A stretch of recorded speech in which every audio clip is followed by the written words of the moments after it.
This is a Jupiter-9, made in the Soviet Union in 1964. It's an 85mm f2 lens with 15 blades and an M39 screw mount, which I've easily adapted to M42 and then onto my digital cameras. The lens is capable of really lovely bokeh wide open, and it's a good lens stop down. I've already posted a review of the lens on YouTube, comparing it with two other, more expensive old 85mm lenses, the Helios 40 and the Takuma 85 f1.9. If you find a good, sharp copy of the Jupiter, I think you'll like it a lot. In that review, I included a few images of bokeh transitions with the lens, and I pointed out, as you can see here, that the lens flares quite dramatically sometimes, especially with large purple flares when stopped down.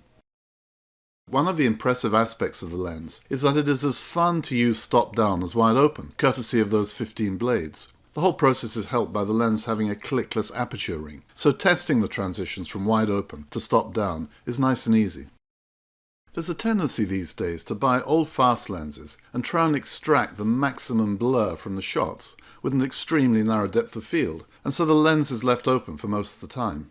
This is something I'm guilty of too. I do like the effects that fast wide open shots can produce, with an isolated subject in focus, dreamy blur, and smooth round or oval highlights, and a strong 3D look in some scenes.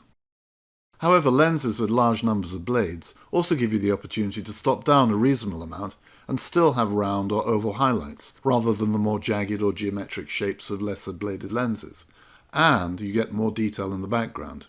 And this detail can be important. There are situations and compositions where a little or even a lot more background detail can help to add a powerful impact to an image and help to show the viewer the context of the subject in the scene. Although of course it all comes down to personal taste in the end, and there's no doubt that too much detail can be very distracting, especially in closer-up scenes. What I've done in this video is to show photos transitioning between wide open and stop down. The end result is the image I personally prefer, so it might be wide open or it might be closed down. It'll be interesting to see if you agree with my choices. Originally I included a soundtrack to the remaining slides. However, taste in music can be as subjective as one's taste in compositions and bokeh, so I've opted to leave out the music.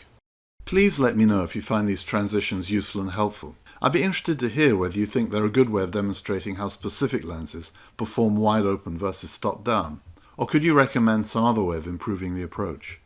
Anyway, thanks for watching, and I hope you enjoy the remaining images.